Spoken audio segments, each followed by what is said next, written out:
नींद में थे और पाकिस्तान के लोग गहरी नींद में थे, उस वक्त भारत ने पाकिस्तान के ऊपर अटैक किया है। ऑपरेशन सिंदूर के तहत पाकिस्तान के 9 ठिकानों को टारगेट किया गया है, जहां पर पाकिस्तान का आतंकवाद जो है वो फल फूल रहा था। आइए आपको ऑपरेशन सिंदूर से जुड़ी हुई कुछ बहुत ही महत्वपूर्ण बातें बताते हैं। भारत ने 9 ठिकानों पर एयर स्ट्राइक की है। इस हमले में करीब 100 आतंकवादी मारे गए हैं या फिर इससे ज्यादा ये आंकड़ा जाएगा, जिसे पाकिस्तान जरूर छुपाएगा। रफाल से स्कैल्प मिसाइल से हमला किया गया है। लश्कर जैश के ठिकाने तबाह कर दिए गए हैं। हाफिज और मसूद अजहर के मदरसे तबाह कर दिए गए हैं और कहा जा रहा है कि हो सकता है कि हाफिज सईद की हमले में मौत हो गई है। आतंकवादियों के टॉप कमांडर भी मारे गए हैं। पीओके में 5 और पंजाब प्रांत में 4 जगहों पर अटैक हुआ है। लाहौर के पास में मुरीदके में जैश का हेडक्वार्टर तबाह हो गया है। ऑपरेशन सिंदूर में सुखोई और रफाल का इस्तेमाल किया गया है। पाकिस्तान की ओर से कहा गया है कि 24 मिसाइलें दागी गई हैं भारत की तरफ से। और अब आपको बता देते हैं कि प्रधानमंत्री नरेंद्र मोदी पूरा ऑपरेशन देख रहे थे। एनएसए अजीत डोभाल ने अमेरिका के एनएसए और विदेश मंत्री मार्को रूबियो से बात की है और हमले की जानकारी दी है। ये बड़ा अपडेट आपको बता रहे हैं। और पाकिस्तान को जिस तरह से आतंकवाद को पनाह देने की, फलने फूलने की सजा दी गई है, ये जरूरी थी, क्योंकि 14 दिन के बाद पहलगाम में हुए आतंकी हमले का बदला अब भारत ने लिया है। पहलगाम हमले के बाद भारत ने एयर स्ट्राइक किया पाकिस्तान पे। हमारे साथ retired major general Shami Sabharwal हैं, जो डिफेंस एक्सपर्ट हैं। वो किस तरीके से देखते हैं? सर, इस अटैक को आप मानते हैं कि ये यही हो सकता था? देखिए, मैं तो कहता हूं कि this is the best that could have happened. आप देखो, साइमल्टेनियसली हमने 1-2 नहीं, हमने 9 जगह पे अटैक किया है। हर इंपॉर्टेंट लॉन्च पैड या ट्रेनिंग या हेडक्वार्टर को हमने कवर किया।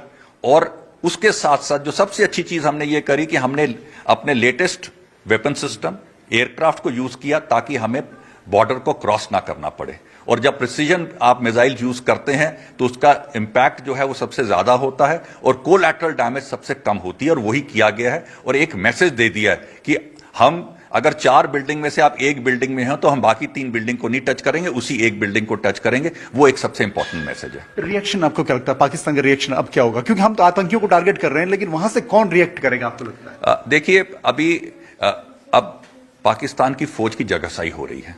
जब जगहसाई होगी तो कुछ तो उसने करना है।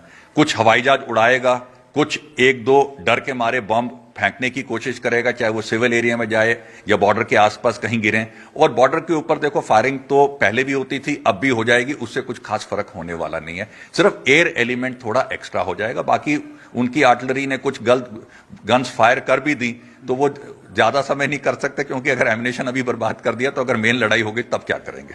पर जिस तरह इजराइल ने कहा कि मैं एक-एक आतंकी को चुन के मारूंगा, आपको लगता है भारत भी एक-एक को चुनेगा कि मतलब इसे बिल्कुल डिमोलिश करने की कोशिश करेगा भारत पूरे नेटवर्क को? देखो, अब हमारी सोच बदल गई है और मैं आपसे सहमत हूं। देखो, एक-एक टेररिस्ट को तो नहीं मार सकते, लेकिन एक-एक टेररिस्ट लीडर को मार सकते हैं। और अब पिछले कुछ सालों से यही हो रहा है कि लीडरशिप को डिस्ट्रॉय करो। जब लीडरशिप डिस्ट्रॉय होगी तो अपने आप एक दहशत आएगी, क्योंकि नीचे वाले तो पैदल सोल्जर हैं, जितने मारोगे 10 मारोगे 100 खड़े हो जाएंगे। लेकिन लीडरशिप को क्रिएट करने में बहुत टाइम लगता है, इसलिए अब उनको टारगेट करना जो शुरू किया है, that is a step in right direction. तो आपको सर इसका भविष्य क्या लग रहा है? जो ये शुरुआत हुई है, इसका एंड कब तक और कितना समय आप मानते हैं कि लगेगा या हो सकता है एक्सपेक्टेड? देखिए, अभी ऐसा है कि ये इवेंट्स अब जिस तरह से अनफोल्ड होंगे, ये डिपेंड करता है कि पब्लिक जो पाकिस्तान में जो आज अपनी सेना से दुखी हो रखी है, उसके अंदर कितना रोष है अपने सेना के अगेंस्ट बगावत करने का। दूसरा, जैसे अब मैं कहता हूं ये गिलगिट बाल्टिस्तान में इस समय जो है वहां भी पब्लिक में रोष है। बलूचिस्तान में तो ऑलरेडी वहां से वो पाकिस्तान की सेना पे अटैक कर रहे हैं। अगर हम बलूचिस्तान में उनको सपोर्ट करें ताकि उनका मनोबल बढ़े, और वो अगर पाकिस्तान के ऊपर ज्यादा वो करते हैं, प्रेशर बना के रखते हैं, उधर से अफगानिस्तान भी प्रेशर बना रहा है, तो हो सकता है कि पाकिस्तान के टुकड़े हो जाएं। अगर टुकड़े हो जाते हैं, क्योंकि सिंध में भी अभी पानी की प्रॉब्लम होने वाली है, तो अगर वहां भी अगर देखो, इंटरनल रिवोल्ट जो है ना, वो ज्यादा खतरनाक होता है। बाहर से आप तोड़ने की कोशिश करो, मुश्किल होता है, अंदर से तोड़ना आसान होता है। अब हमारी कोशिश ये रहनी चाहिए कि पाकिस्तान को अंदर से छितर बितर करके उसके 4 टुकड़े करते हैं। तो डिफेंस एक्सपर्ट शमी सब्रवाल, जिनका साफ तौर पे कहना है कि पाकिस्तान को अंदर से तोड़ने की कोशिश होनी चाहिए, और भारत ने जो जवाब दिया है वो अब तक का बेहतरीन जवाब है। कैमरा पर्सन दीपक उपाध्याय के साथ दीपांकर भट्ट, न्यूज़ 18।